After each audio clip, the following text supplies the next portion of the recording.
When a language dies, a way of understanding the world dies with it. A way of looking at the world. Synergy. Yupuseo, my name is Jolly Lagari Organiza, 20 years of age, a second-year student in Agusan Colleges Incorporated, seeking bachelor in secondary education, major in English. I'm here in front of you guys to discuss the lesson about linguistics with our subpart. In this video, there's a lot of chapter to be discussed, which is chapter 3 to chapter 7. With these chapters, we will meet a different kind of knowledge on how amazingly linguistic is. Now, please help me by listening my discussion starting chapter 3. From this chapter, which is chapter 3, we will be encountering phonology and phonemes. I just want to ask you guys, what is phonology? Well, phonology is a careful examination of linguistic rules governing the sound system of language, including speech sound. So, it means it's all about the sound of the language. Also, we will meet an organ of speech like lips, teeth, tongue, alveolar ridge, hard palate, velum, vivola, and glottis. Let's start in lips. In lips is creating different sounds, mainly the labial and bilabial. Also, teeth. It is found in the jaw, of course. It is responsible for creating sounds, mainly labio-dental. And then,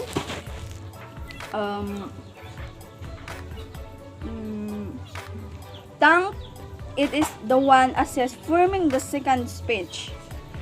And next is alveolar ridge, can be found behind the upper front teeth. We will not discuss it on one by one because as we reminisce our discussion yesterday, it is so clear that it is so clear to understand. So, let's continue in the next topic, which is the classification of English sounds. It is divided into two consonants and vowels. In this chapter, it is obvious that it is focuses on the sounds of the word, language, letter. Its focus the structure of sound system of the language. Next is chapter 4. Now, let's begin in chapter 4. Chapter 4 talk about phonetic similarity. We will all know that phonetic is the study of the study and classification of speech and sound. It's discussed in the previous chapter, which is chapter 3. So now, let's start. Phonetic similarity is a similar segments are two or more sounds which share phonetic features and are frequently found as variants of a single phonological unit in language. Most phonetically similar segments are adjacent to each other in a phone chart and different only slightly in one or two articulatory features. For example, P and B. They are similar but different in voicing, like P, P, B, like that. And also,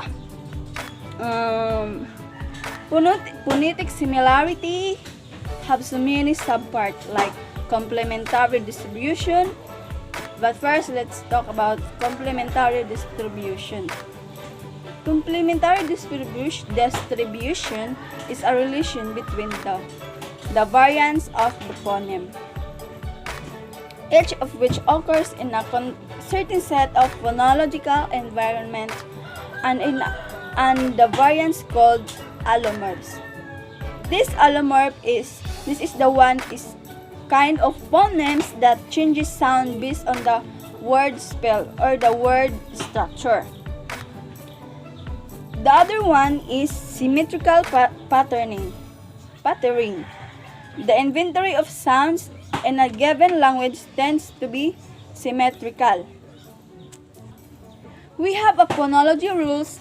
The neutralization is a type of alternization in which one phoneme is turned into a sound that exists independently as a phoneme of the language, says of Hayes 2005, page 128. The other one is by uniqueness. This one is an accent explicitly assumed within. Again, by uniqueness, this one is an accent explicitly assumed that within the framework of national morphology, which entails that every morpheme has a phonological form and one meaning. Also, there's a level of stress of phonology. This one is similarities that the primary stress, which first is primary stress, which syllable that assets from pitch movement. The second one is secondary stress. Secondary stress, which is just wait for a while.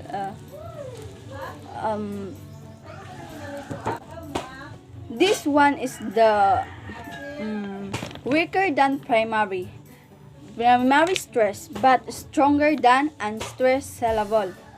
The last one is tertiary, the weakest characteristic of stressed syllable. So, those are the level of stress, but there's more, the type of stress. But first, let's define stress. Stress is manifested itself in the speech terms are highly language dependent. And the type of stress are emphatic stress, contrastive stress, and tonic stress. Our last topic in this chapter is phonemic system. Phonemic system recognized in a language as a set of linguistic units which forms the basis for higher level of language structure. So that's the end of chapter. So that's the end of chapter 4.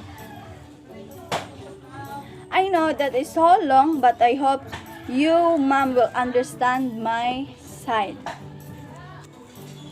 Now let's begin in chapter 5, which is morphology.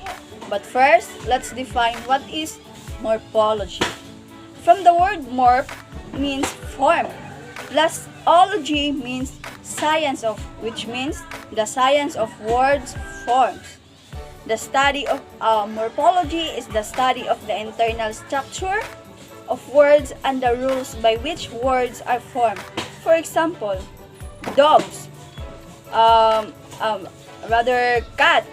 So, cat plus s is equal to two morphemes. And then, just wait for a while.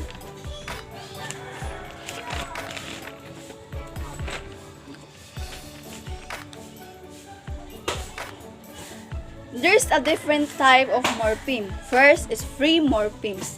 This means it can stand alone as individual words. The subpart of the morphemes, the lexical morphemes and functional morphemes. Second type of morpheme is bound morphemes. It cannot stand alone as individual words, and the type of bound morphemes are derivational morphemes and inflectional morphemes. Our next topic is phonological and morphological. So, phonological again is the speech sound that and constitute the fundamental components of a language. Next is conditioning of allomorphs. It means that the presence of the one predicts the occurrence of other conditioning allomorph has two types, the phonological conditioning and morphological conditioning. Next is morphemic cutting. But first, let's define what is morpheme. Morpheme is the smallest grammatical unit in language, just like, for example, let's give 5 examples. Let's say nationalization. It is cut by nation, al, is, and nation. Next is replacement. It's cut by re, then place, and then meant. And then 3 is magical. It's cut by ma, cut in lake, and al. 4. Occurrence. It's cut occur, cut in n and c. And last is meaningful. Cuts in me, M-E-E, and then ning, and then full. So that is the example of 5 example of morphemic cutting. So now let's cut into. So that's the example of morphemic cutting. Morpheme are the part of words such as has a part, such as prefixes, suffixes, and roots. And now let's move on chapter 6. Chapter 6 is a morphology, which is the study of words, how they are formed, and their relationships to the other words in the same language. It analyzes the structure of words and parts of words, such as stem, root words, prefixes, and suffixes. There's a lot of type of the affixes like prefix, hyphenated prefix, suffix, rules of suffix, infix, circumfix, and the words and the idioms are suffix. And our next topic is the words and the idioms. A part of this topic, but first let's define idioms. Idioms is a fixed group of words with a special meaning which is different from the meaning of the individual word. Now, let's move again in chapter 7. Now we're in chapter 7. Finally, our last chapters, which is the constituents. Constituents in grammar defined as the structural pieces of sentence, phrases, or clauses, or it is a group of words that works together to make the sentences meaningful. Let's have an example. Let's say, my dog ran faster. The word my dog is a noun phrase, and the run faster is verb phrase. Another example is mother go to the market. Mother is a noun, and go to the market is a verb phrase. Continuous types are modified. Continuous types are modifier, predications, complementation, subordination, and coordination. Modifiers is a word phrase or a clause that describes another word. Predication is the part of a sentence or clause that expresses what is said of the subject and what usually consists of verb. Complementation is any word or phrases that complete the verb of a subject, an object, or a verb. Subordination is the process of linking the causes in a sentence so that one clause is dependent to another.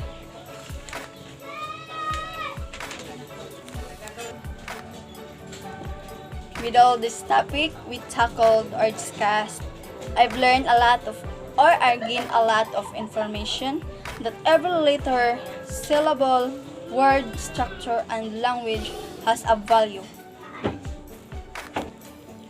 It is so hard, it is so important to be deal with it. Whereas a future educator, again, it is so important to deal with it. Whereas a future educator, we must be aware on how the word has a meaning that even the period and space have a value. With this topic, I know it's so broad to get the knowledge, but when you think wisely, or you think the possibilities of learning it is so overwhelming that yourself is involved with that knowledge. Learning chapter 3 to 7 is not easy, most especially I am not that a fast learner, so I'm not in a easy learner, so that I myself is struggling discussing this lesson and summarizing this. So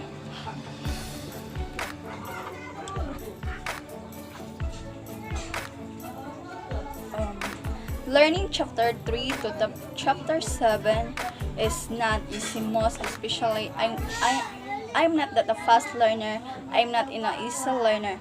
So I just want to say that as a future educator, we must aware on how the world goes by.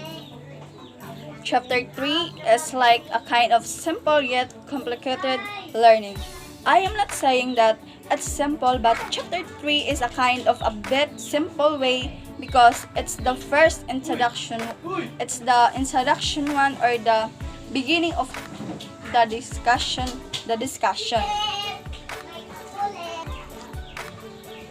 But overall, all of this chapter are so damn exhausted. I am going insane with those chapter. Honestly, all my English words are put on that statement or that or all my vocabulary and my mind are put all in my explanation. I myself is gonna be going insane. Promise. I think a lot of possibilities on how myself in the future undergo this challenge, because I'm in the point that I am going to give up, saying that I'm useless like that. Not that no matter what I've said is useless.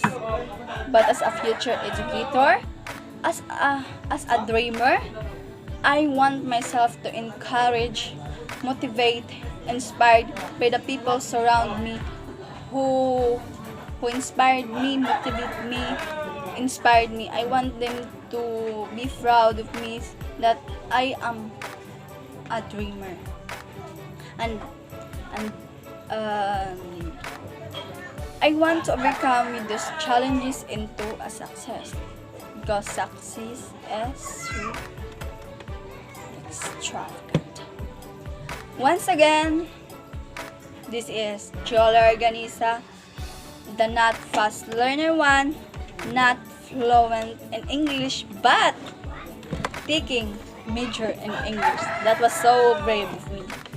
I just want to say to all my classmates that fight no matter what. Be brave and strong. That's all. And that's all. Thank you. Now I'm signing off. See you in the next chapter to discuss. See you in the next chapter. that we will be going insane, dumb, insane, and annoying discussion, but hopefully I myself successfully discover and gain more about this major in English. Thank you once again, and I'm signing off. This is Joel Organiza.